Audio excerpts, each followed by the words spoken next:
الحمد للہ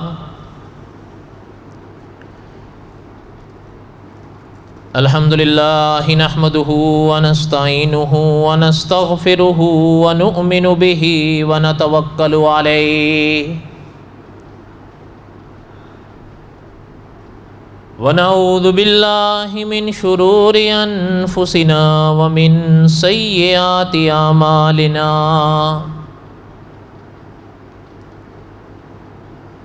من يهده الله فلا مضل له ومن يضلله فلا هادي له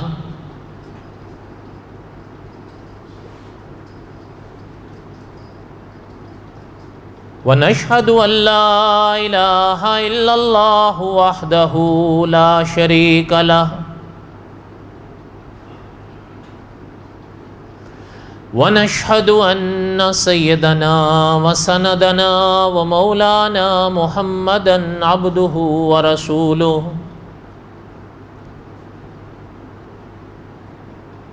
أما بعد أعوذ بالله من الشيطان الرجيم بسم الله الرحمن الرحيم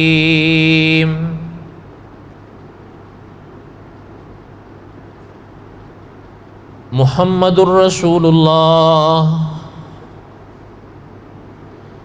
والذین معه اشداء علی الکفار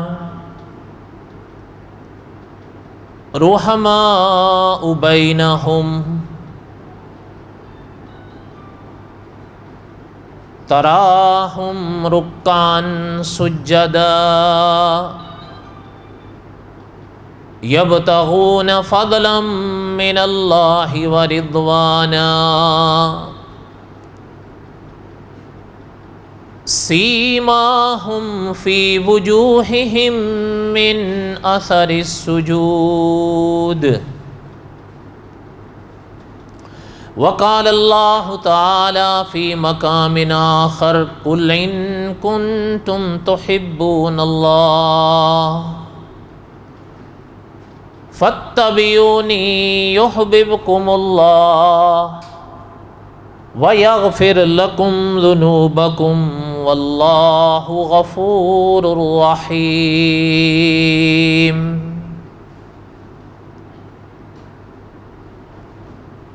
وقال النبی صلی اللہ علیہ وسلم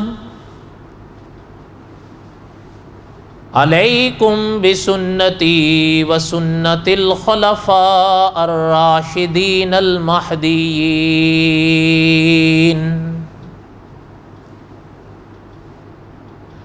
صدق اللہ العظیم وصدق رسولہ النبی الکریم ونحن علی ذلک لمن الشاہدین والشاکرین والحمد للہ رب العالمین۔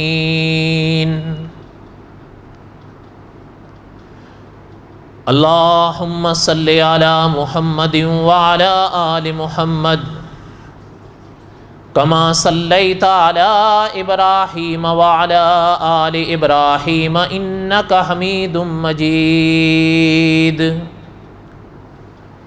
اللہم بارک علی محمد وعلی آل محمد کما بارکت علی ابراہیم وعلی آل ابراہیم انکا حمید مجید۔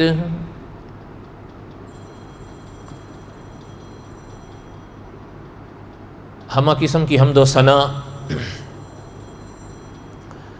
اللہ ذات لم یزل لا یزال کی پاک ذات کے لیے،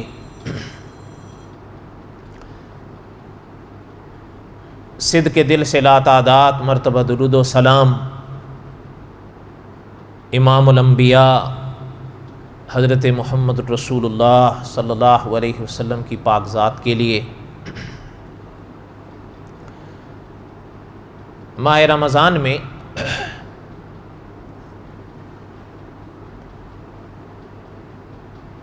حضرت علی رضی اللہ تعالی عنہ کی شہادت ہوئی تھی۔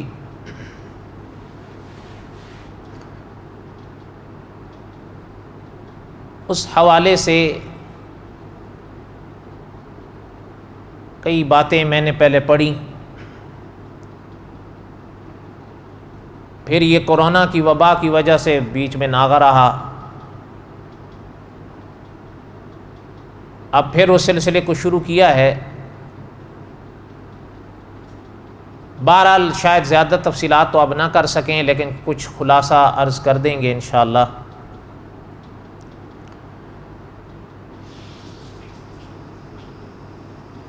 گزشتہ جمعہ بات میں نے یہاں تک پڑھی تھی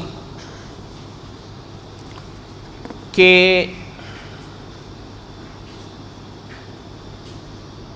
حضرت علی رضی اللہ تعالی عنہ، حضرت عثمان رضی اللہ تعالی عنہ کی شہادت کے بعد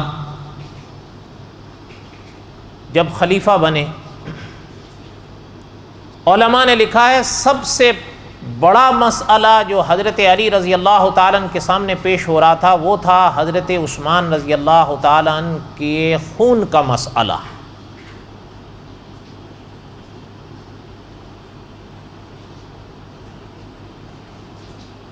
یہ حالات چل رہے تھے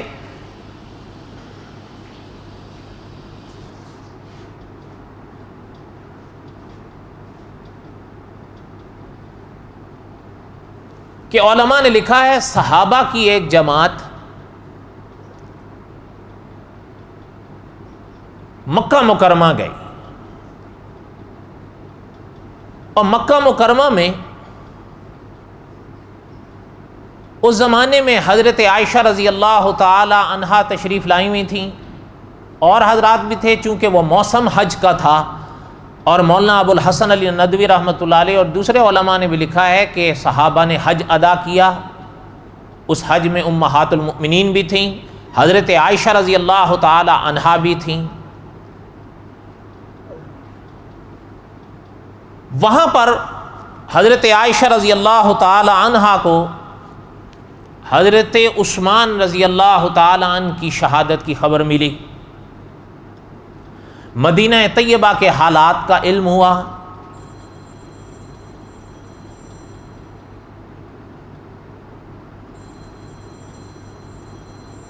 اب حضرت عائشہ رضی اللہ تعالی عنہا کے پاس صحابہ تشریف لائے رضوان اللہ تعالی علیہم اجمعین، اور آپس میں ان حضرات کی بات ہونے لگی، اور مدینہ طیبہ کے جو حالات تھے یا خلافت کے جو حالات تھے وہ بھی ان کو بتائے۔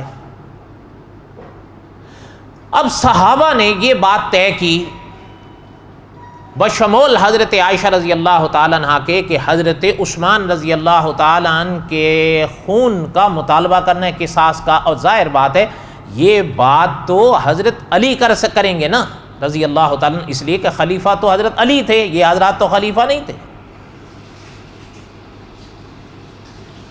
اور خلافت کا فیصلہ خلیفہ کرتا ہے۔ ان حضرات نے یہ طے کیا کہ ہم یہ مطالبہ رکھیں گے محترم کے آگے،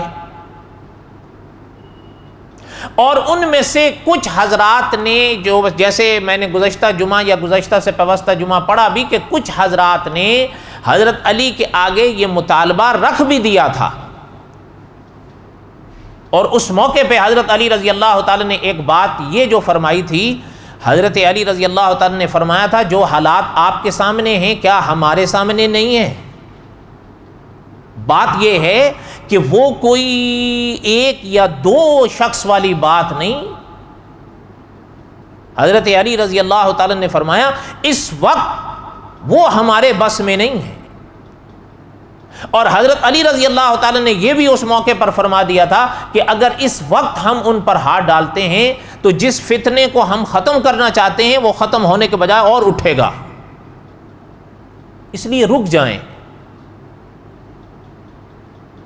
اور ظاہر بات ہے مولانا یوسف الدہانوی رحمۃ اللہ علیہ نے لکھا ہے کہ یہ شے سمجھنے کی ہے، حضرت علی کو صحبتیں ملی تھیں آقا صلی اللہ علیہ وسلم کی، حضرت علی بچپن سے حضور کے ساتھ تھے صلی اللہ علیہ وسلم، اور یہ تو آپ بھی جانیں گے اور مانیں گے کہ حضور کی صحبت کا کوئی بدل دنیا میں قدرت نے نہیں رکھا ہے۔ اب حضرت علی رضی اللہ تعالیٰ نے فرمایا کہ رک جائیں، اگر اس وقت ہم ہاتھ ڈالتے ہیں تو جس فتنے کو میں اور آپ ختم کرنا چاہتے ہیں وہ اور بڑھے گا۔ یہ بات یہاں تک پہنچی تھی کہ مکہ المکرمہ میں جمع ہونے والے ان حضرات نے فرمایا کہ بہرحال مطالبہ رکھیں گے حضرت علی کے سامنے، مطالبہ کریں۔ اب جائیں کہاں؟ علماء نے لکھا ہے کئی شہر زیر بحث آئے، لیکن طے یہ کیا گیا اور جس پر عمل بھی کیا گیا وہ یہ تھا کہ ان حضرات نے سفر کیا بصرے کا۔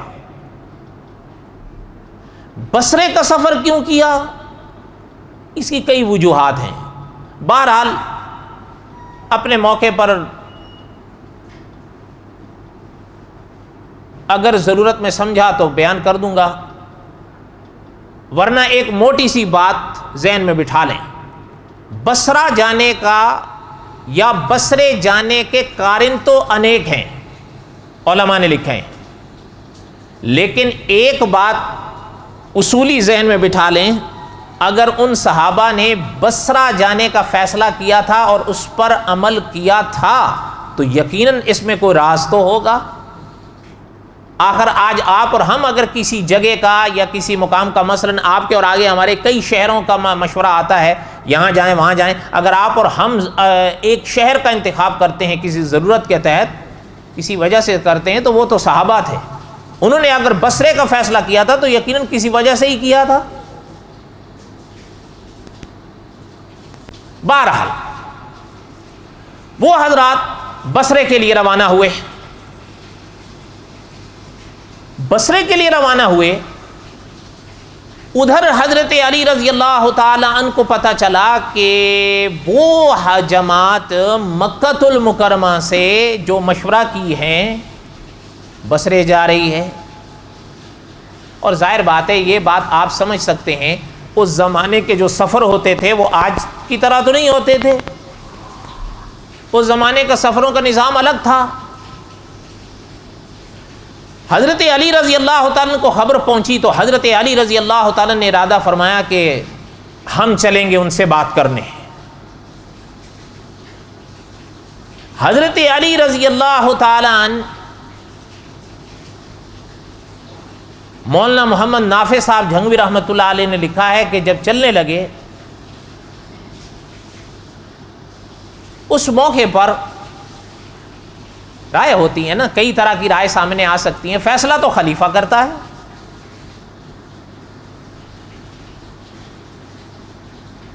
تاریخ کی وہ کتابیں بتاتی ہیں کہ حضرت علی رضی اللہ تعالیٰ جب سواری پر سوار ہو کر چلنے لگے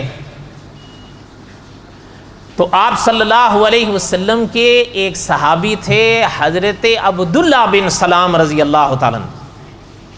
مولانا محمد نافع صاحب رحمۃ اللہ علیہ نے لکھا ہے کہ محترم نے حضرت علی کی سواری کی مہار پکڑ کے فرمایا، محترم آپ نہ جائیں، آپ نہ جائیں، اگر آج آپ نے یہ مدینہ چھوڑا اور آپ گئے تو ہم آپ سے کہتے ہیں پھر کوئی خلیفہ یہاں لوٹ نہیں پائے گا۔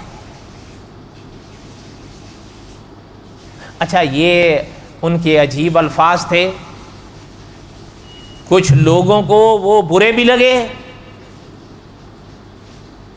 اور وہ بگڑنے لگے، تو حضرت علی رضی اللہ تعالیٰ نے ان بگڑنے والوں سے فرمایا کہ رک جاؤ، یہ اللہ کے رسول صلی اللہ علیہ وسلم کے صحابی ہیں، جو فرما رہے ہیں نیک دل سے فرما رہے ہیں۔ لیکن بات جو حضرت علی رضی اللہ تعالیٰ نے طے فرما لی تھی، فرما لی۔ رائے تو کئی طرح کی سامنے آتی ہے نا، یہاں تک کہ یعنی اور صحابی تو اپنے مقام پر رہے، حضرت حسن کون ہے آپ بتائیں؟ حضرت علی کے بیٹے ہیں نا، اور بڑے بیٹے ہیں حضرت علی کے رضی اللہ تعالیٰ۔ اس موقع پہ حضرت حسن رضی اللہ تعالیٰ نے خود فرمایا تھا کہ ابو نہ جائیں۔ بہرحال حضرت علی رضی اللہ تعالیٰ نے جو فیصلہ فرمایا عمل اسی پر ہی کیا۔ حضرت علی رضی اللہ تعالیٰ عنہ چلے. ایک بات اور میں نے درمیان میں کہنی ہے، لیکن وہ شاید میں تھوڑا بعد میں کہوں تاکہ پہلے یہ حصہ پورا ہو جائے. قصہ مختصر کریں، اس میں کئی طرح کی ابحاث ہیں. بہرحال ایک بات کہے بغیر چارہ نہیں کہ یہ وہ مراحل ہیں جن میں قدم قدم بھی پھونک پھونک کے رکھنا پڑتا ہے. اس کی وجہ یہ ہے جب دونوں جانب صحابہ ہوں تو ہم نے اپنا ایمان بھی تو سلامت رکھنا ہے. صحابہ کا معاملہ عام تو نہیں ہے، صحابہ کا معاملہ تو خاص ہے. میں نے جیسے عرض کیا تھا شاید گزشتہ سے پوستہ جمعہ کہ مورخ اسلام نے لکھا ہے صحابہ وہ جماعت ہے کہ قرآن پاک میں جن کی شان اور تذکرے میں 750 آیتیں ہم نے گنی ہیں. اگر صحابہ کی شان میں 750 آیتیں محترم نے گنی ہیں تو پھر آپ خود سوچیں. اس سے پتہ چلتا ہے صحابہ عام جماعت تو نہیں ہے. اس لیے دونوں جانب صحابہ ہیں تو ہم نے آپ نے کوئی لفظ لکھنا ہو یا کہنا ہو سنبھل کے کہنا ہے، سنبھل کے لکھنا ہے. حتیٰ کہ اپنا یہ وہ شخصیات ہیں جن کے لیے کوئی لفظ زبان سے کہنے جا رہے ہوں یا ہاتھ سے لکھنے جا رہے ہوں، سوچ سمجھ کے الفاظ کا انتخاب کرنا ہے.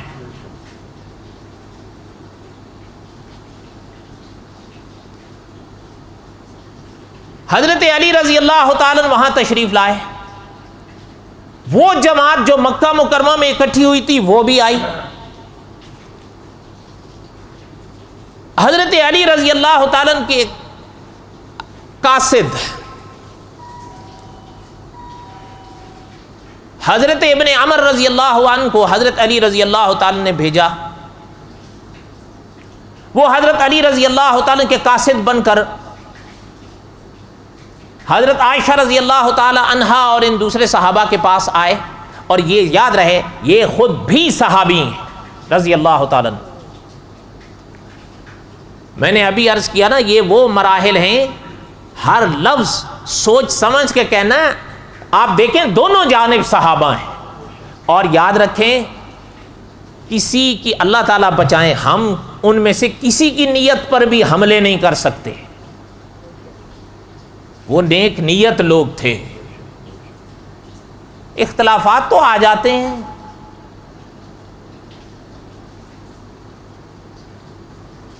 وہ قاصد تشریف لائے.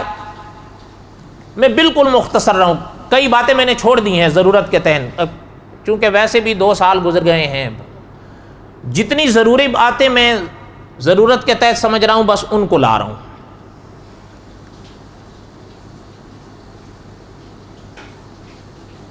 حضرت ابن عمر رضی اللہ عنہ نے حضرت عائشہ رضی اللہ تعالی عنہا سے حضرت عائشہ رضی اللہ تعالی عنہا کے بصرے آنے کا مقصد پوچھا.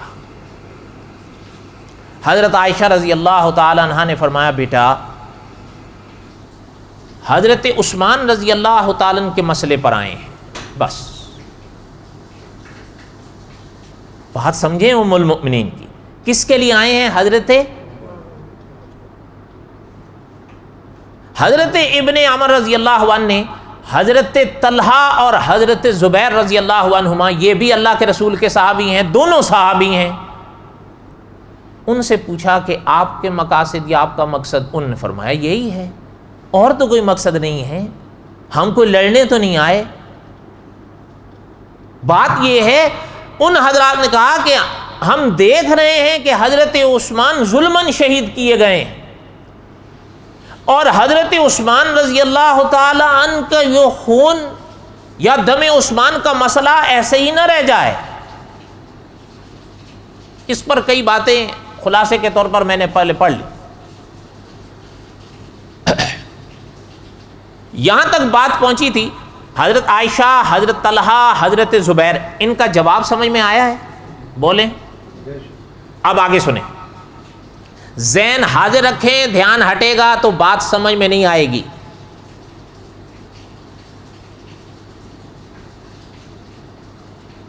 حضرت ابن عمر رضی اللہ عنہ نے ان حضرات سے فرمایا کہ بھائی بات سنیں، اس وقت جو حالات ہیں، ہم آپ سے کہتے ہیں آپ حضرت علی کے ساتھ ہو جائیں، آپ ہمارے ساتھ ہو جائیں۔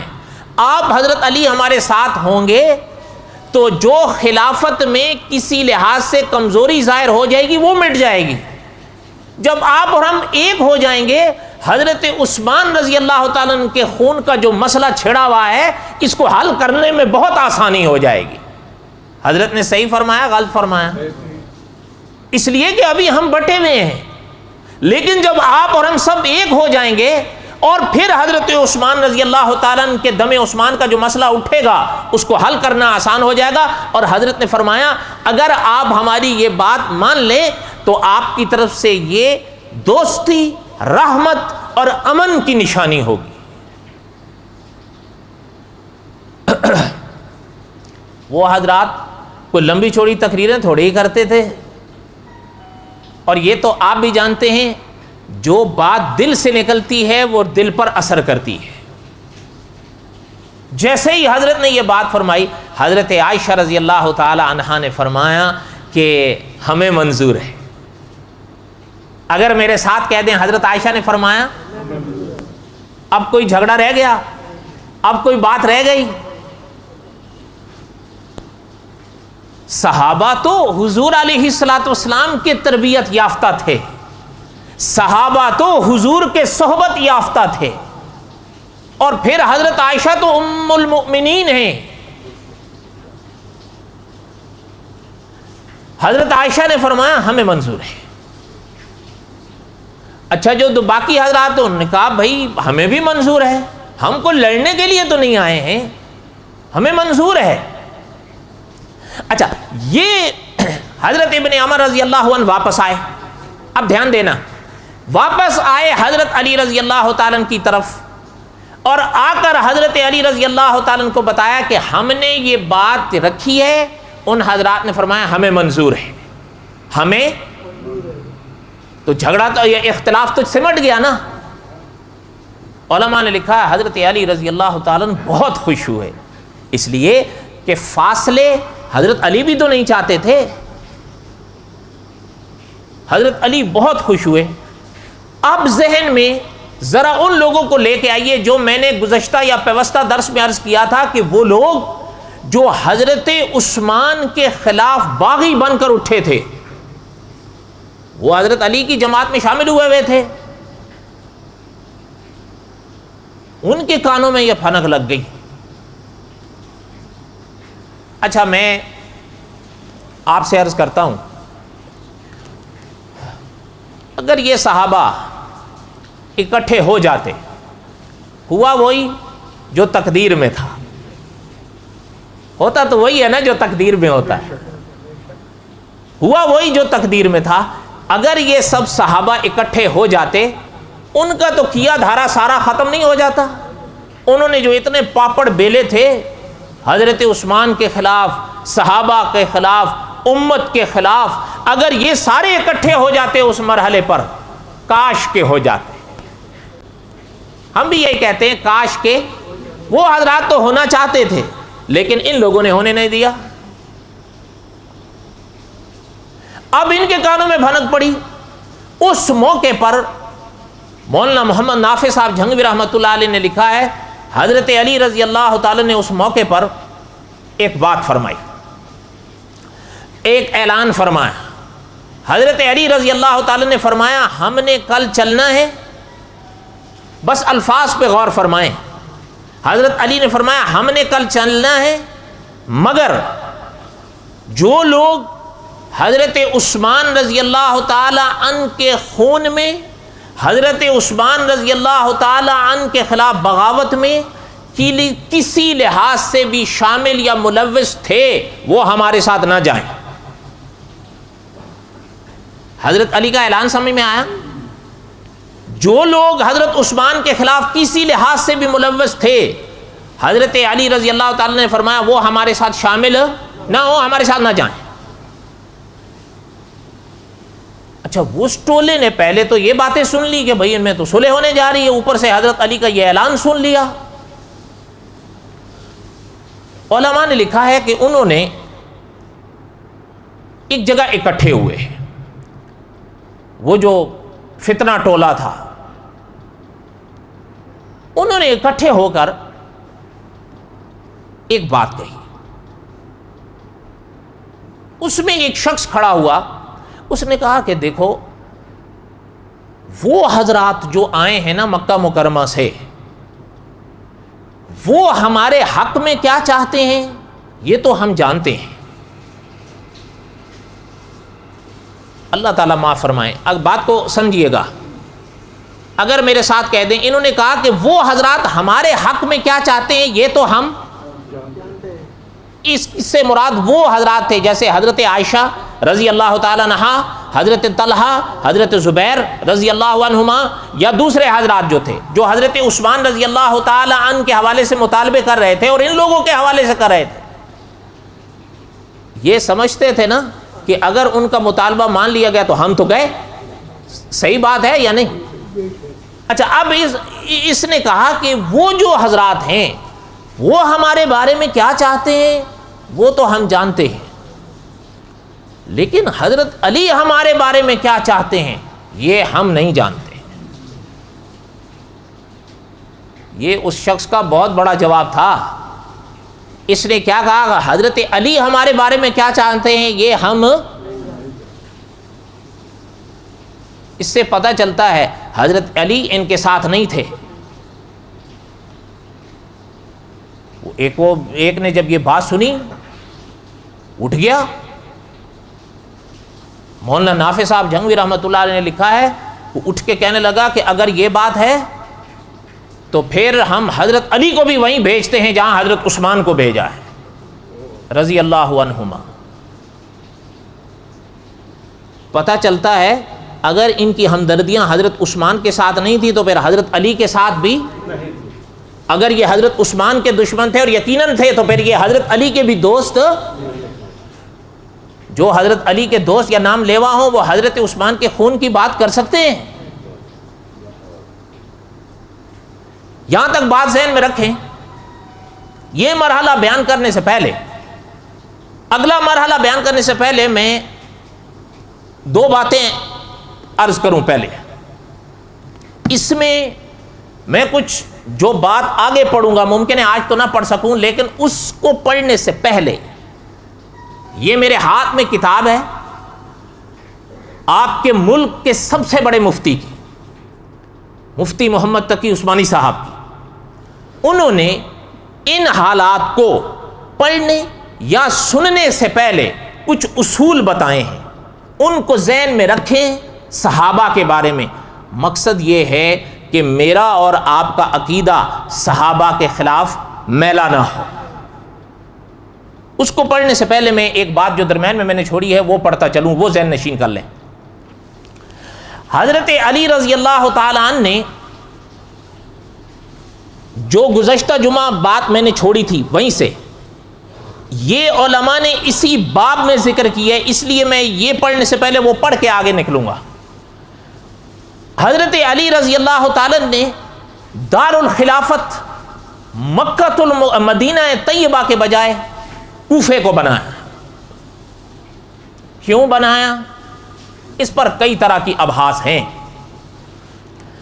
ایک موٹی سی بات ذہن میں رکھ لیں جو استاذ العلماء علامہ خالد محمود صاحب رحمۃ اللہ علیہ نے لکھی ہے کہ حضرت علی رضی اللہ تعالیٰ عنہ جب خلیفہ بنے تو یہ حالات تو آپ کے سامنے تھے، اس سے آپ کو ان حالات کا کچھ تو اندازہ ہو گیا ہوگا۔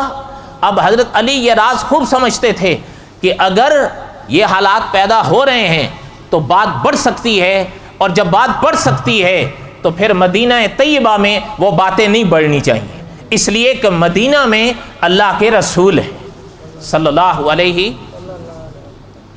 بات سمجھ آئی ہے؟ بولو، روزہ تو نہیں لگا ہوا آپ لوگ؟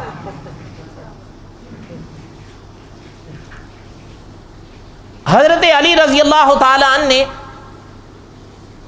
کوفے کو اس لیے خلافت کا دار قرار دیا، دار الخلافہ، کہ علماء نے اس کی کئی وجہ لکھی ہیں، لیکن علامہ خالد محمود صاحب رحمۃ اللہ علیہ نے اس کی یہ وجہ لکھی ہے، اور بھی علماء نے لکھی ہے یہ وجہ، کہ حضرت علی رضی اللہ تعالیٰ اس راز کو خوب سمجھتے تھے کہ حالات بڑھ سکتے ہیں، باتیں بڑھ سکتی ہیں، یہ سب مدینے میں نہیں ہونا چاہیے۔ اور مولانا ابو الحسن علی ندوی رحمۃ اللہ علیہ نے لکھا ہے حضرت علی کی بات رضی اللہ تعالیٰ بالکل صحیح اندازہ حضرت کا ثابت ہوا، اور واقعہ بات آگے بڑھی، اس لیے وہ باتیں حضرت علی نے مدینے میں نہیں ہونے دیں، الحمدللہ مدینہ محفوظ ہوا اس موقع پر، اس لیے کہ مدینے میں اللہ کے رسول ہیں صلی اللہ علیہ وسلم۔ ایک بات سنو، اس بات کا اس موقع سے تعلق ہے یا نہیں، لیکن مجھے یاد آئی، میں عرض کر دوں۔ حضرت عائشہ رضی اللہ تعالیٰ عنہا جب حیات تھیں، مدینہ طیبہ میں اللہ کے رسول صلی اللہ علیہ وسلم کے پاک روزے کے پاس اگر کوئی گھر میں کیل لگاتا نا، کیل لگانے سے آواز پیدا ہوتی ہے، حضرت عائشہ رضی اللہ تعالیٰ عنہا سنتی تو حضرت عائشہ رضی اللہ تعالیٰ عنہا پیغام بھیجتی ہیں اس گھر والے کو کہ یہ مت کرو آواز، تمہاری اس آواز سے اللہ کے رسول کو تکلیف ہوتی ہے۔ نہیں سمجھ آئی بات؟ کچھ کہہ گیا ہوں، اگر سمجھ سکیں تو۔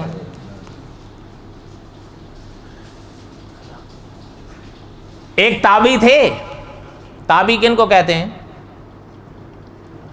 جنہوں نے صحابہ کو دیکھا، اتنا ہی یاد کر لو، کوئی بھی پوچھے تابعی کون؟ جنہوں نے، موٹی سی بات۔ وہ فرماتے ہیں ایک دن سننا بات کو، ہم حرم میں تھے، کہتے ہیں مجھے کپڑوں کو کنکری آ کر لگ گئی، میں نے پلٹ کر دیکھا تو فرمایا سامنے حضرت عمر بن خطاب تھے رضی اللہ تعالیٰ عنہ۔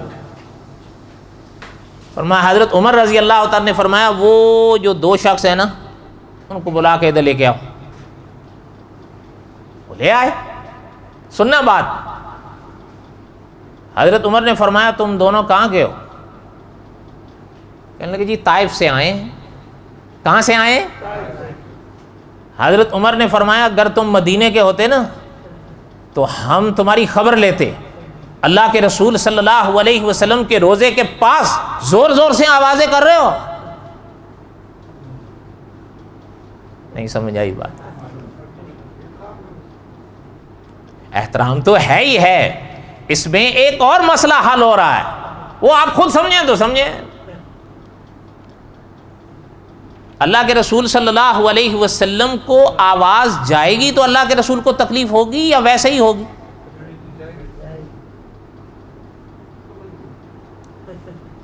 بہرحال اللہ تعالیٰ خیر فرمائے۔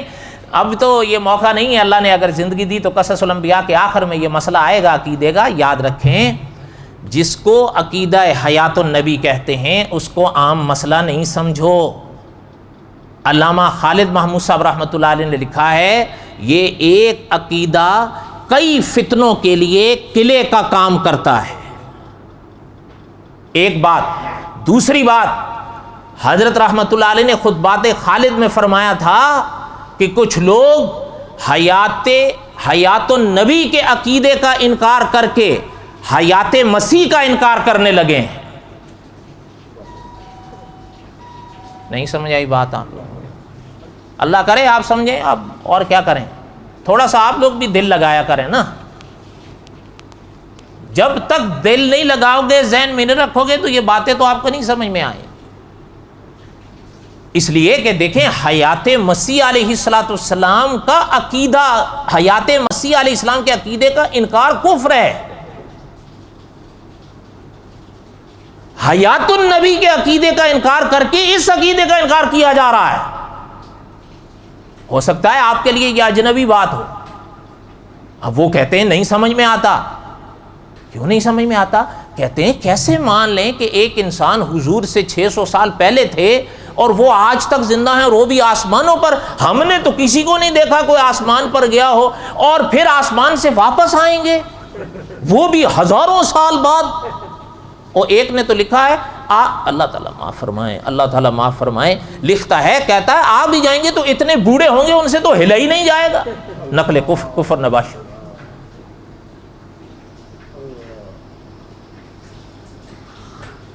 فتنے ہیں، بس اللہ تعالیٰ حفاظت فرمائیں.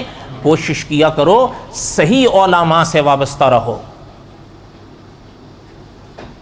سمجھ میں نہیں آئے گی کون سے ضرب کسی کے آپ کے کون سا عقیدہ لے اڑے گی، اور نہ بھی لے اڑے تو کم از کم اس ضروری عقیدے کی اہمیت آپ کے دل سے ختم کر دے گی. آج آپ نہیں سن رہے، کئی لوگ بیان کرتے ہیں، کہتے ہیں جی حیات النبی کا عقیدہ کیوں قبر میں پوچھا جائے گا.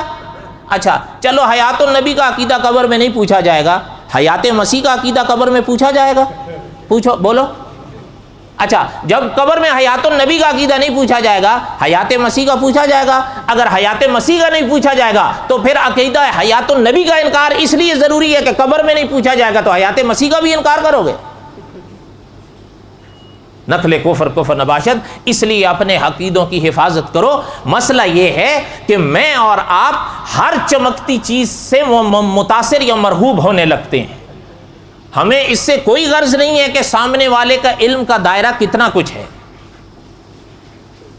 ہمیں تو لطف لینے ہیں نا جی، ہمیں تو مزے لینے ہیں، ہم نے تھوڑا کچھ سیکھنا ہے. ورنہ آپ برا مت مانو، چلیں آپ دور کیوں جاتے ہیں. آج ابھی ہم جمعہ پڑھیں گے نا، جمعہ جب پڑھیں گے تو میری طرف بھی دیکھنا اور اپنی طرف بھی دیکھنا، ہم میں سے نماز میں پاؤں کس کے سیدھے ہوتے ہیں. آج تک ہمیں، یعنی 15 صدیوں سے امت گزر رہی ہے، آج تک ہمیں نماز میں پیر سیدھے کرنے کا طریقہ نہیں آیا.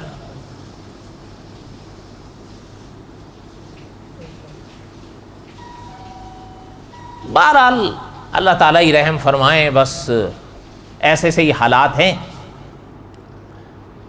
جو بات عرض کر رہا تھا کہ حضرت علی رضی اللہ تعالیٰ نے اس لیے مدینہ طیبہ کو دار الخلافہ سے دار الخلافہ کو کوفہ منتقل کیا. ایک تو یہ بات تھی. دوسری بات جو مفتی تقی عثمانی صاحب کے حوالے سے میں پڑھنا چاہتا تھا، اس کو اصولی طور پر ذہن میں رکھو.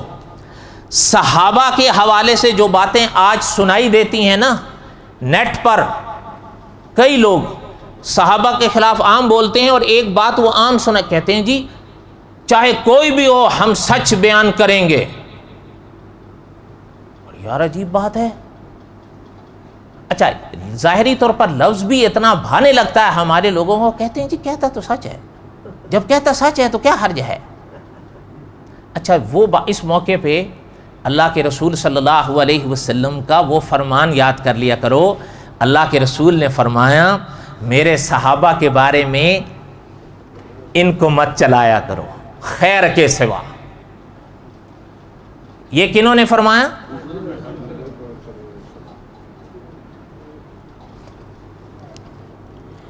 مفتی تقی عثمانی صاحب کا ذرا فتویٰ سنیں.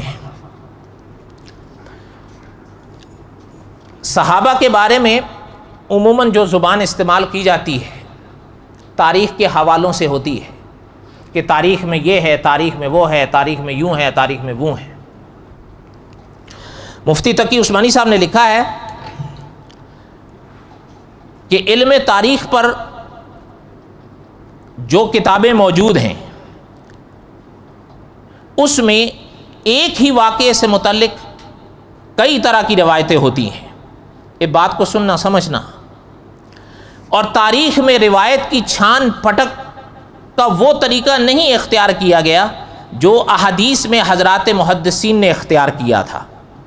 یہاں تک بات سمجھ آئی ہے؟ آگے سنو. اس کا نتیجہ یہ ہے کہ تاریخ کی کتابوں میں ہر طرح کی روایتیں راہ پا گئی ہیں. پتہ چلتا ہے تاریخ کی روایتوں میں اگر صحیح باتیں آئی ہیں تو پھر غلط بھی، اور ایک ہی واقعے کے بارے میں کئی طرح کی باتیں آ سکتی ہیں، صحیح بھی اور غلط بھی. یہ مفتی تقی صاحب کا لفظ لکھا ہوا ہے، صحیح بھی. اور کسی معاملے کی حقیقت جب تحقیق کرنی ہو تو یہ ضروری ہے کہ اس مجموعے میں سے صرف ان روایات پر بھروسہ کیجئے جو روایت اور درایت کے اصولوں پر پوری اترتی ہوں. روایت اور درایت یہ اصطلاحیں ہیں، ابھی وقت نہیں جو میں ان کا معنی بیان کروں. اگر کوئی ایسا عالم جسے جرح کے اصولوں سے واقفیت ہو ان روایتوں کو انہی اصولوں کے مطابق اگر چھان سکتا ہے تو شکوک اور شبہات کا ایک بڑا حصہ پیچھے رہ جائے گا. لیکن حقیقت یہ ہے کہ حضرت عثمان رضی اللہ تعالیٰ کے آخری زمانے میں ابن سبا کی سازش نے جو تحریک شروع کی تھی اس کے دو بڑے مقصد تھے، ایک صحابہ کی عظمت کو مجروح کرنا اور دوسری جھوٹی روایتیں پھیلانا۔ انہوں نے بے شمار غلط سلط حکایتیں معاشرے میں پھیلانے کی کوشش کی۔ حضرات محدثین نے پوری جان فشانی کے بعد احادیث رسول اللہ صلی اللہ علیہ وسلم کو تو اس سبائی تحریک کے اثرات سے بچا لیا، دودھ کا دودھ اور پانی کا پانی کر دیا، لیکن علم تاریخ میں وہ اہتمام نہ ہو سکا اور وہ روایتیں کتابوں میں رہ پاتی گئیں جو خالص سبائی پروپیگنڈے کی پیداوار تھیں۔ یہ مفتی تقی عثمانی صاحب کے الفاظ پڑھ رہا ہوں، اپنے نہیں۔ آج جو لوگ کہتے ہیں تاریخ میں صحابہ کے بارے میں یہ آتا ہے اور وہ آتا ہے، وہ یہ سوچ کر سمجھ کر اس کے بعد بات کریں۔ ہاں، محتاط مورخین نے اتنا ضرور کیا ہے کہ ہر روایت کی سند لکھ دی ہے، اور اب تحقیق حق کرنے والوں کے لیے یہ راستہ کھول دیا ہے کہ علم کی مدد سے وہ روایتوں کی تحقیق کریں، اور جن روایتوں کے بارے میں یہ ثابت ہو جائے کہ وہ کسی سبائی تحریک کے شخص کی بیان کی ہوئی ہیں، ان پر صحابہ کے بارے میں بھروسہ نہ کریں، کیونکہ صحابہ کے فضائل، صحابہ کی شان اور صحابہ کا مقام اللہ کے نزدیک انبیاء کے بعد محبوب ترین امت ہونا ہے۔ قرآن کریم، سنت رسول اللہ صلی اللہ علیہ وسلم کے ناقابل انکار دلائل سے ثابت ہے صحابہ کا مقام، اس لیے سبائی پروپیگنڈے پر کان دھر کر قرآن و سنت کے واضح ارشادات کو نہیں ٹھکرایا جا سکتا۔ صحیح بات ہے، غلط بات ہے؟ اہل سنت کا عقیدہ ہے کہ مشاجرات صحابہ کی تحقیق میں پڑھنا درست نہیں، بلکہ مشاجرات صحابہ میں سکوت اختیار کیا جائے۔ مشاجرات اصل میں یہ اصطلاح ہے، سمجھ لینا آپ، ایسا اختلاف کو کہتے ہیں۔ کس کو کہتے ہیں؟ علمی اختلاف کو کہتے ہیں، یاد رکھیے گا۔ ایک تو وہ ہوتا ہے نا جو میرا اور آپ کا اختلاف ہوتا ہے مرنڈے وغیرہ پر، وہ نہیں، صحابہ کا علمی اختلاف ہوتا تھا۔ ویسے مرنڈا تو نہیں، کانجی کا آج کل تو ہونا چاہیے وہ تو۔ مفتی تقی صاحب لکھتے ہیں، البتہ جو شخص جرا کے اصولوں سے ناواقف رہے، اور میرے خیال میں آپ اور ہم اسی دائرے کے لوگ ہیں یا نہیں، جو شخص جرا کے اصولوں سے ناواقف رہے، ان روایات کو پڑھ نہ پائے، وہ ہرگز کسی صحیح نتیجے تک نہیں پہنچ سکے گا، پھٹک جائے گا۔ صحیح روایات میں مشاجرات صحابہ سے متعلق جو مواد آیا ہے اسے سامنے رکھ کر اہل سنت کے علماء نے فیصلہ کیا ہے کہ اگرچہ صفین و جمل کی جنگوں میں حق حضرت علی کے ساتھ تھا، لیکن دوسرے صحابہ کا موقف بھی بے بنیاد نہیں تھا، وہ حضرات بھی اپنی بات کے دلائل اپنی جگہ رکھتے تھے۔ بات سمجھ آ گئی مفتی تقی عثمانی صاحب کی؟ اس لیے اس بات کا خلاصہ یہ ہے، صحابہ کے بارے میں کوئی شخص جو آپ کو ڈفلی بجاتے سنائی دے تو سمجھ جاؤ کہ یہ اہل حق میں سے نہیں، اہل باطل میں سے ہے۔ ایک آخری بات عرض کر کے بس کروں، میری باتیں تو ختم ہوتی نہیں۔ ایک نکتہ علامہ خالد محمود صاحب نے لکھا ہے، وہ کتاب تو میں ساتھ نہیں لایا، زبانی سن لیں، عظمت الاصحاب کے نام سے۔ اس میں علامہ خالد محمود صاحب نے ایک نکتہ لکھا ہے، اگر آپ سمجھ سکیں تو۔ اگر آپ کے سامنے میں بیٹھوں اور آپ میرے سامنے بیٹھیں، اور زیادہ غور سے اگر میں آپ کی آنکھوں میں دیکھوں اور آپ میری آنکھوں میں دیکھیں، کیا نظر آئے گا؟ غور کر کے بتاؤ جی ہاں، عکس کیا نظر آئے گا؟ آنکھوں میں آپ کی تصویر میری آنکھوں کے ان موتیوں میں ہوگی اور میری آپ کی آنکھوں میں موتی۔ یہ صحیح بات ہے غلط بات ہے؟ بولو، ہے صحیح ہے نا؟ ورنہ آج جا کر آپ دیکھ لیں، اگر میرے ساتھ شرمائیں تو اپنے گھر میں دیکھ لیں، وہاں تو کوئی شرم کا مسئلہ نہیں ہے نا، یا بچوں میں دیکھ لیں، چلو ہو سکتا ہے بیگمات سے آپ اور ہم شرمائیں تو بچوں میں دیکھ لیں گے۔ علامہ خالد محمود صاحب رحمۃ اللہ نے لکھا ہے، مقام کو سمجھو، جس طرح آپ کے اور ہماری آنکھوں میں میرا اور آپ کا عکس اترتا ہے، اللہ کے رسول کی آنکھوں میں صحابہ کا، صحابہ کی آنکھوں میں اللہ کے رسول کا عکس اترتا تھا۔ یہ بات یاد رکھ کے پھر اس طرح کے لوگوں سے بچا کرو، جو مرضی صحابہ کے خلاف کہے، یہ نقطہ ذہن میں رکھ لیا کرو۔ سمجھ آ گئی بات؟ وما علینا الا البلاغ المبین۔ بقایا